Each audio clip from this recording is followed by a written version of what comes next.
So we are going to talk about simple machines in this video. So simple machines are devices that make your work done easier. So the basic purpose of a simple machine is to make work done easier. So these are devices that help you to do your mechanical work easier by making your effort more effective, or your speed, or your distance. So simple machines make your work done easier, one, by multiplying your force. So second is a simple machine that multiplies your force is called a force multiplier simple machine. A simple machine gonna help you by multiplying your speed or distance. The kind of simple machine, so speed or distance.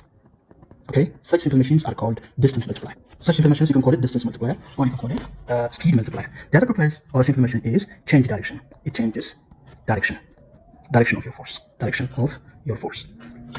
So any simple machine helps you make your work done easier by multiplying your force. The force you apply to the simple machine is effort. So you can represent by simply E. And it may be helping you by speeding up, or by just multiplying your speed, or increasing up your speed, or by distance, by multiplying your distance, or by changing the direction of your effort. So I need to explain this one in detail. So for any simple machine, we can put the parts, the whole simple machine. Let's consider an ideal simple machine. So for any simple machine, there is some input part and there is some output part. Okay, you can consider a kind of just ideal simple machine. In order to use a simple machine, you need to apply force to the simple machine, to the input side. The force applied to the simple machine is effort, so that the simple machine can exert some other force on something external called load, abbreviated as L. So this is the input force and the output force. So almost all except ramp, almost all simple machines need to move. When you apply a certain force, you have to apply a single force on input, so you have to displace the input part by some SE, so that the output part can also displace. Except ramp, almost all simple machines need to move. So we can see later on the detail of each simple machines. So you have to move the output, the simple machine can apply force on something external, you can call that as, so through a distance of this one, so we call it SL. Now once you have these things, once you know the magnitude of the effort, the load, the distance of effort, the distance traveled by the load, so you are required to define the following things. Remember, effort is the force applied to the simple machine, load is the force applied by the simple machine, SE is the distance traveled by the effort, SL is the distance traveled by the load. Now, there are definitions. So the output work done, the input work done, the work input. Okay, the input work done, we can call it W input. So this is a product of if the effort and the displacement are applied parallel. So the effort and the displacement product. Let's see the distance traveled by the effort. So this is simply the work input. So when you do a certain work on the simple machine, so the simple machine applies another force on something external and displays a mass through some SL. So the work output will be resulted. So the work output is usually represented by WO. So this is the load, the amount of force applied by the simple machine, multiplied by the distance traveled by the load. The other thing is mechanical advantage.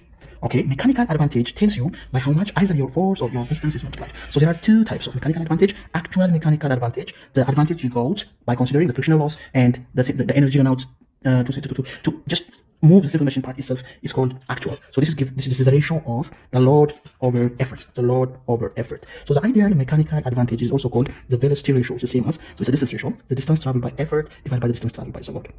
And the other is efficiency. So you need to think about efficiency. Efficiency is how much efficient a simple machine in doing a certain mechanical work. So part of this is the percent, okay? The percent of the input. So efficiency is represented by this Greek letter N, nu, and it is given by nu is equal to the ratio of the output work done to the input work done, and it is in percent usually. All right. So this is the efficiency of a simple machine. Now this is something general for all simple machines, but we are going to have few simple machines. All right. So this is the efficiency, and there are a few things which we need to note. So the mechanical advantage is what? It is the ratio of the load to effort. So it tells you by how much your force is multiplied. For example, if the mechanical advantage of a certain simple machine is 2, meaning the load over the effort is 2. Yes, you can put 1, and the load is twice of the effort, meaning the effort is how much? The effort is the load divided by 2, meaning you use half smaller than the load to move the load. You applied half of the load, which is exactly the same as effort, which is to move just 2 times of the effort. For example, you are using 20 Newton effort to move 40 Newton load, or you are using 50 Newton effort to move 100 Newton load. So mechanical advantage tells you by how much your effort is multiplied. And the velocity ratio is also distance traveled by the effort divided by distance traveled by the load. Also tells you by how much your force is multiplied. Because if a simple machine multiplies your force, so your effort SE is needed to be greater than the distance of the load. Meaning you are multiplying your effort by letting your effort to travel a longer distance than the load. That's it. So for force multiplier simple machine, right? Not this one. For force multiplier simple machine, so the mechanical advantage greater than 1. Meaning, so the actual mechanical advantage is greater than 1, and the velocity ratio is also greater than 1. Alright, so for force multiplier simple machine, the velocity ratio and the actual mechanical advantage and the ideal mechanical advantage tells you by how much your effort is multiplied. Now, for distance multipliers simple machine, distance multiplier simple machine, so you do what? Distance multiplier. If the simple machine is a distance multiplier, so you do what? You do the velocity ratio is smaller than 1, and the mechanical advantage is generally smaller than 1. Why? For example, let's consider some first-class lever. We're going to see the detail of this one later on. So you are applying effort here, and there is a load here, okay? So if you move this part to here, if you move to here, so you can see here, so this is the distance covered by the effort, and this one is the distance traveled by the load. So you can see your effort is traveling smaller distances than the load. So SE is what? SE is smaller than SL. So velocity ratio is defined as SE over SL, yes? So the numerator is smaller than the denominator, means the velocity ratio is what? The velocity ratio is smaller than 1. Alright, the other important thing here is, if your distance is going to be multiplied like this, so you need to apply an effort which is greater than the load. Right? You need to apply more effort than the load. Because if a simple machine is going to multiply your effort, your distance, then your effort should be greater than the load. And if your simple machine is going to be multiply your what? Force, then the effort should travel longer distances than the load. That's it. So if your force is multiplied, so what do we know is actual mechanical advantage is greater than 1, because the load over effort is greater than 1. Because your load is multiplied, your effort is multiplied, means using a smaller effort you are moving a heavy load. And the other thing is, if your distance is multiplied, so the MA is what? The MA is less than 1. Meaning, if your distance is multiplied, you are applying effort more than the load. So first, the velocity ratio is given by how much, which is the same as ideal mechanical advantage is given by what? This is given by distance traveled by effort divided by distance traveled by the load. So from this, SE over SL less than 1 implies, so SE is smaller than SL. So your effort is traveling smaller distance and the load is traveling longer distance, and the simple machine is multiplying your force. Yes, the simple machine is force multiplied. The simple machine is multiplying your distance, because by moving smaller distance your effort, you are moving a lot through a larger distance. Alright, so for distance multiplied, simple machine mechanical advantage is more than 1. That's one important point. The first category of simple machines are inclined planes. So inclined planes include these three simple machines. The first is ramp, the second is wedge, and the third is screw. Okay, let's go to ramp. For ramp, so there's one plane here and there's another plane. So you are applying some effort to move this mass, which has a load of mg. The load is mg. So you use this surface to move the load from here to there. Now the first thing that we should note is there's a minimum effort needed. Alright, before that, so the hypotenuse of the right angle triangle, this is the theta, this is the distance traveled by the effort. And finally, the load is moving through this height. This is the same as the distance covered by the load. Alright, so the minimum amount of effort needed to move a load from this level to that level with constant velocity is, so the equation for the vector force, the force vector equation for a ramp is the effort applied minus the sine component of the weight minus friction, then it gives the resultant force acting on the mass. But for the simple case, the resultant force according to Newton's second law is mass times acceleration. So the acceleration is 0 if what? If the velocity is constant. Okay, if the velocity is constant, the mass is moving from that level to the other level with constant velocity. So that is the resultant force is 0. So the effort to move a load from that level to this level with constant velocity is given by effort minus the mg sine theta minus friction. So you can say this is equal to 0. The effort is mg sine theta plus the friction.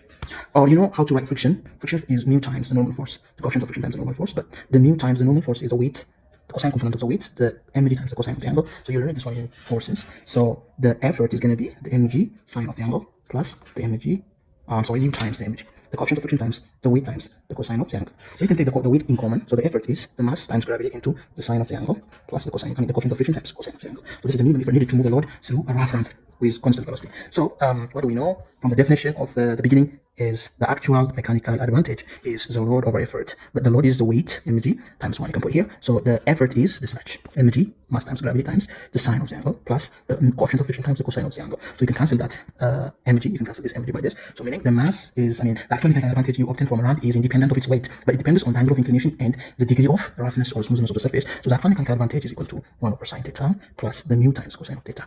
This is how you calculate the actual mechanical advantage for a ramp. The second is the velocity ratio. The velocity ratio is defined as the distance traveled by effort times the distance traveled by the load. But this is your ramp. If this is something horizontal, so this is what this is, the height, which is the same as the distance of the load, and this is what this is the hypotenuse. We can call it SE. So there's an angle here. So there are two things.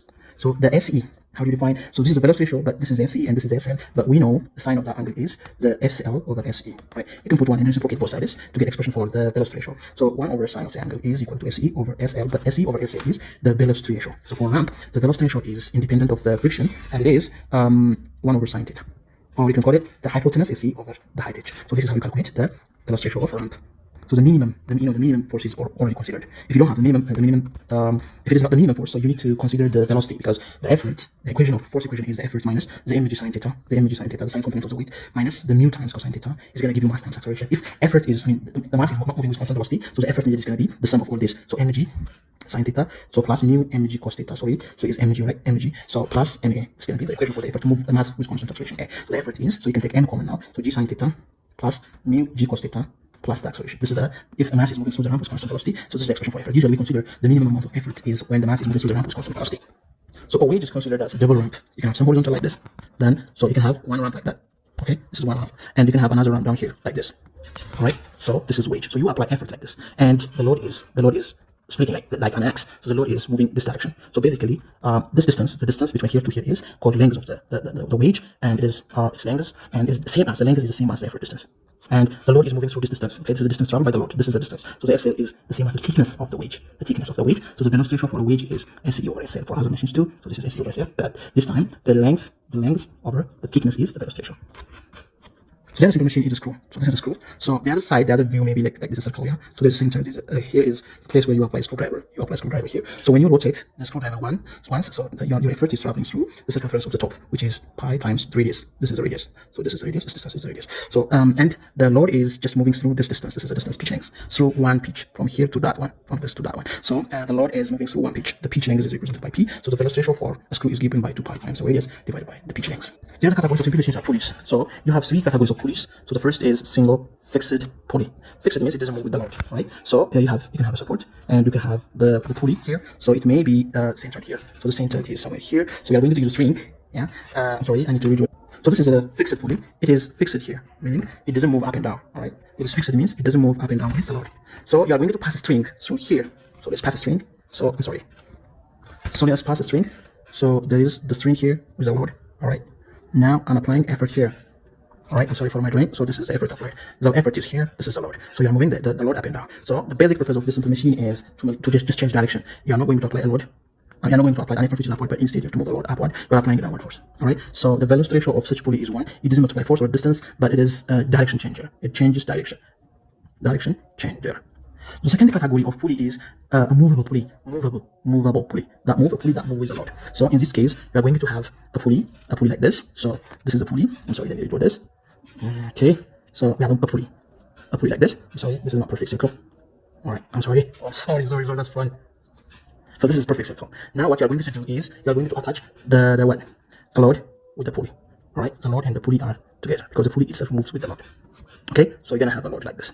So this is the load. Now you apply a string which is attached to a certain vertical support like this. So this is the string applied, and you do you pass the string and move like this. You see, this pulley moves up and down. Then the most important energy loss is the energy run out to move the pulley along. So you can see here as your efforts move from here x distance, maybe here, and another x distance here. So if this is the distance x, so your load is going to be moving what?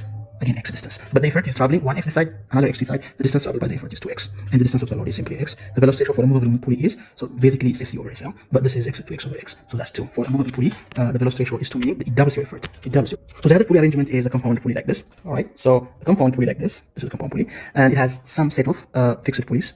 And these pulleys are not the pulley held by this support. I mean, this bar is not moving up and down with the load, but these categories of pulleys are moving with the load up and down. So this time we have 2 pulleys moving up and down with the load, and 2 pulleys which are not moving up and down, which are only rotating. So the purpose of compound pulley is to multiply force and to change direction. Okay, to change direction. So this fixed set of pulleys, these categories of pulleys are changing direction, and these categories of pulleys are multiplying your effort. All right. So whenever you calculate the velocity ratio, you can call it simply n, but n is the number of strings here, the number of strings supporting the movable set of pulleys. All right. So this is the velocity ratio. For this case, the velocity ratio is simply 4. Right. So this is